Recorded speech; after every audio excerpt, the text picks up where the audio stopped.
तो मेरा और एक सवाल था कि अब जी। हम एक एक एक बिजनेस है, जैसे कि एक होटल चल रही है, रेस्टोरेंट।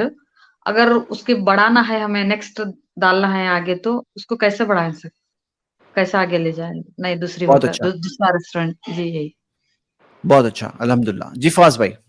देखिए, सबसे पहले मैं इनको राय देना चाहूँगा कि अपनी एक्सक्लूसिविटी पे काम करें, अपने यूएसपी पे काम करें। यूएसपी का मतलब ये है कि यूनिक सेलिंग पावर। आपका रेस्टोरेंट दूसरे रेस्टोरेंट से अलग क्यों है, मुख्तलिफ क्यों है? सबसे पहले तो आपको अपने से सवाल करना पड़ेगा और उस बात को आइडेंटिफाई करना पड़ेगा। मार्केट में 100 रेस्टोरेंट हैं, बट मैं आपके रेस्टोरेंट पे आकर के खाना क्यों खाऊँ? सबसे पहली बात ये है। दिल्ली का बहुत बड़े रेस्टोरेंट है, बहुत बड़ा ब्रांड है। मुंबई का बहुत बड़े बड़े रेस्टोरेंट है, उनके बहुत बड़े ब्रांड हैं। मैसूर कैफे है, बहुत सारे। मैं आपको I can name a number of example, 100 of examples मैं आपको बता सकता हूँ। तो वो लोग के पास अपनी-अपनी एक स्पेशलिटी है। आपका रेस्टोरेंट सबसे अलग क्यों है? सबसे पहली बात तो ये है, मतलब ये कि अगर आपने इस चीज़ को आइडेंटिफाई कर लिया, तो आपने अपने आप को एक ब्रांड बना लिया। अब जब आप ब्रांड बन चुके हैं, तो जो आगे बढ़ने का मोड है, वो 2 तरीके से आप बढ़ सकते हैं। एक तो सिर्फ आप अपना ब्रांड की फ्रेंचाइज़ी दे सकते हैं। आपने सिर्फ अपना, आपका जैसे XYZ कोई ब्रांड हुआ, जैसे कि खाने का कोई नाम लीजिए ज़ैद भाई, कोई ब्रांड का नाम बताइए खाने का, जो इनके लिए, बहन के लिए हम लोग सजेस्ट कर सकते हैं। कोई नाम तो अभी सजेस्ट करो मैं। हाँ, हाँ, जायका जायका दे दीजिए जैसे कि ओके, एग्जांपल। चलो कुछ भी। जी, XYZ ले लेकिन जी। हाँ, जायका करके इनका जैसे ब्रांड है, ठीक है? तो अब जायका बहुत मशहूर हो चुका है, उसका ब्रांड है, उसकी पर्टिकुलर कोई रेसिपी है, कोई ग्रेवी है, कोई कोई कोई क्यूज़ीन है जो बहुत ज़्यादा मशहूर है, ठीक है? अब ये 2 तरीके से एक्सपैंड कर सकती है। एक तो खाली जायका का जो ये ब्रांड नेम है, उसको खाली ये लेट आउट कर सकती है, उसका खाली एक तरीके से उसका टेम्परेरी राइट किसी को यूज़ करने के लिए दे सकती है, फर्स्ट। सेकंड की ये फ्रेंचाइज़ी मोड में ऑपरेट कर सकती हैं, यानी कि सारा मैनेजमेंट, सारी रेसिपी, सारे सीक्रेट रेसिपीज़ और सीक्रेट मसाले इनके रहेंगे, मैनेजमेंट सारा इनका रहेगा, सामने वाला पर्सन जो है वो एक तरीके से franchise own company operated model पे काम करेगा, यानी इसको फोको कहते हैं। फ्रेंचाइजी का ओनरशिप रहेगी और कंपनी की जो है ऑपरेशन रहेगा इसमें, यानी फ्रेंचाइजी की जगह ओन रहेगी, वो फवाज सारी भाई, फोमो रेस्टोरेंट। वगैरह सब आप एक्सप्लेन कर दो जरा अभी सबके लिए। सब हाँ लोग बहुत यूजफुल चीज बता रहे हैं। जी। जी। फोको मॉडल फ्रेंचाइजी जो होता है, ऑपरेटेड। जी। फ्रेंचाइजी ओन कंपनी ऑपरेटेड, जहां पर जो है जी। इन्होंने एक person, franchise owned company operated, यानी कि इस फ्रेंचाइजी जो होगा, जो आपकी फ्रेंचाइजी होंगी, ये मान लीजिए बहन, आपका जो ब्रांड है, सपोज करिए आप एक नाम, पहले तो सब लोग ध्यान दो, जिनके पास भी कुछ भी ठीक ठाक बिजनेस है ना, या नहीं भी है ना, तो आप लोग अपना ट्रेडमार्क करो, अपनी कंपनी का नाम बनाओ और ट्रेडमार्क करो अपना वो नाम। अच्छा नाम सोचो, अच्छा नाम लेकर के चेक करो किसी और का वो नाम तो नहीं है, और ट्रेडमार्क में डाल दो, ट्रेडमार्क कर लो, आपके पास वो होना चाहिए, क्योंकि ब्रांड्स हमारे बिल्ड होने चाहिए। देखिए, ब्रांड बिल्डिंग की अहमियत लोग नहीं समझते हैं। लोग क्या समझते हैं, अभी बस बना बना के बेचते जाए। अपना एक अच्छा सा नाम होना चाहिए, वो नाम आपका नाम होना चाहिए, आपकी आइडेंटिटी होना चाहिए। अब मान लो कि वो ब्रांड के साथ कोई खोलना आप ऑफर करेंगे। पता है आपको कितनी सारी वेबसाइट्स है आज, जहां पे आप अगर फ्रेंचाइजी प्लान ऑफर करना चाहते हैं, तो फ्रेंचाइजी की कई सारी वेबसाइट्स है।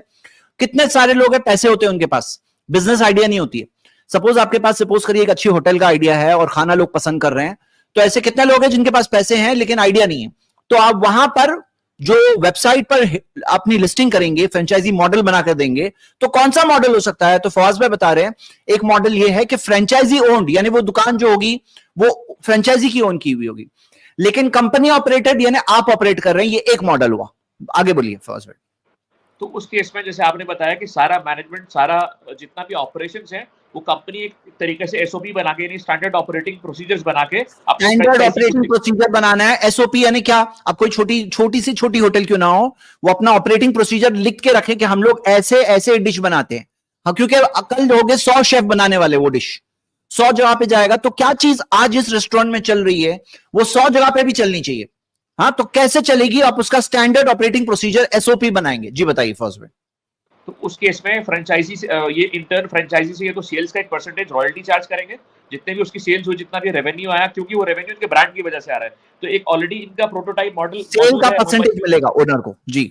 वो रॉयल्टी के तौर पे इनका एडिशनल रेवेन्यू हो जाएगा। इस तरीके से इनकी मार्केट प्रेजेंस बढ़ेगी अपने आप में, अपनी वेबसाइट पे, अपने सोशल मीडिया प्रेजेंस पे दिखा सकते हैं कि हमने एक रेस्टोरेंट से जो है आज से 20 साल पहले शुरू किया था और आज हमने 20 सालों में 20 रेस्टोरेंट खोल दिए। तो इस तरीके से इनकी मार्केट वैल्यू, इनकी नेटवर्थ, इनकी क्रेडिबिलिटी मार्केट में बढ़ेगी और कहीं ना कहीं कस्टमर को ये अट्रैक्ट करता है। सबसे बड़ी बात यह है कि अक्रॉस ब्रांचेस, आपकी 20 ब्रांचेस हो, 10 ब्रांचेस हो, अक्रॉस ब्रांचेस आपका टेस्ट सेम रहना चाहिए। कई बार ऐसा होता है कि टेस्ट में डिफरेंस आ जाता है, वहां प्रॉब्लम होनी शुरू हो जाती है, यानी कि सेम ब्रांच में भी, सेम प्लेस में भी, सेम रेस्टोरेंट में भी कहीं ना कहीं टेस्ट में वेरिएशन आना शुरू हो जाता है। मैंने टेस्ट छह में महीना वेरिएशन नहीं पहले होना चाहिए। मैंने जी। 6 महीना पहले किसी पर्टिकुलर रेस्टोरेंट में जाके एक पर्टिकुलर रेसिपी, एक पर्टिकुलर डिश मैंने ट्राई की थी। वो और एकदम से मेरे को नॉस्टैल्जिक फील हो गया, मेरे को नॉस्टैल्जिया आ गया कि मुझे वही चीज़ खानी है। तो अगर 6 महीने बाद भी मैं जा करके वहाँ पर ट्राई करने की कोशिश करूँगा तो मुझे वही टेस्ट मिलना चाहिए, अदरवाइज़ वही मेरा टेस्ट जाना मिलना और चाहिए 6 महीने बाद भी। जी। सर्विस होना बेकार है बिल्कुल। तो इस चीज़ पे काम करने की बहुत ज़्यादा ज़रूरत है और ये मतलब it's not just a funny thing, it's a business point of view perspective बहुत ज़रूरी है बिज़नेस को ग्रो करने के लिए, एक्सपैंड करने के लिए। तो फ्रेंचाइज़ी मॉडल इनके लिए सूटेबल रहेगा। देखिए, एक हुआ फ्रेंचाइजी ओन्ड, फ्रेंचाइजी ऑपरेटेड। एक होता है फ्रेंचाइजी ओन्ड कंपनी ऑपरेटेड, और एक होता है कंपनी ओन्ड कंपनी ऑपरेटेड, है ना? तो और ये 3 मॉडल्स है फौज भाई। 4 कंपनी ओन्ड कंपनी चौथा? Operated that is company owned company operated that is coco, CO, ठीक है? Company CO owned, cocoa.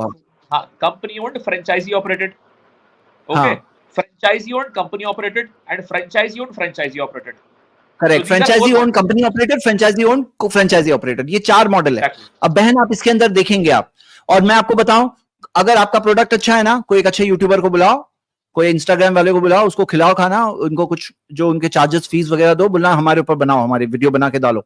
क्योंकि क्या होता है ना, एक विजन होता है, विजन, हर चीज सोच से शुरुआत होती है। मान लो आपके पास एक है, आप सोचिए कि मेरा प्रोडक्ट तो ऐसा है ना, मेरे यहाँ का टेस्ट ऐसा है, कस्टमर मेरे खुश है, तो 100 जगह पे भी हम लोग दे सकते हैं। तो एसओपी पहले बुक बनाना शुरू करो, और साथ में फिर किसी यूट्यूबर को बुलाओ, बोला, और फिर उसमें बोल दो, बोलना कि मैं हम लोग फ्रेंचाइजी भी देने तैयार है, हम लोग फ्रेंचाइजी भी देने तैयार है, आप हमें कांटेक्ट कर सकते हैं। और वहां पे करें ना करें, फ्रेंचाइजी की जो वेबसाइट्स है ना, वहां पे जाके लिस्टिंग करो मॉडल के साथ। थोड़ा सा आपको एक फाइनेंशियल कंसल्टेंट से आपको एक थोड़ा उसका प्रोजेक्ट प्लान बनाना पड़ेगा, ताकि सही प्लानिंग हो जाए उसके अंदर, ताकि आप देख सको कि खर्चे क्या है। ऐसा नहीं कि किसी का नुकसान हो, कोई पैसे लगाएगा आपके प्लान के ऊपर, तो उनका भी फायदा होना चाहिए, आपका भी फायदा होना चाहिए, सामने वाले का फायदा हो, आपका भी फायदा हो। तो इस तरह से कोई अच्छा मॉडल बनाए और करें, अल्हम्दुलिल्लाह बिग प्लानिंग बनाए।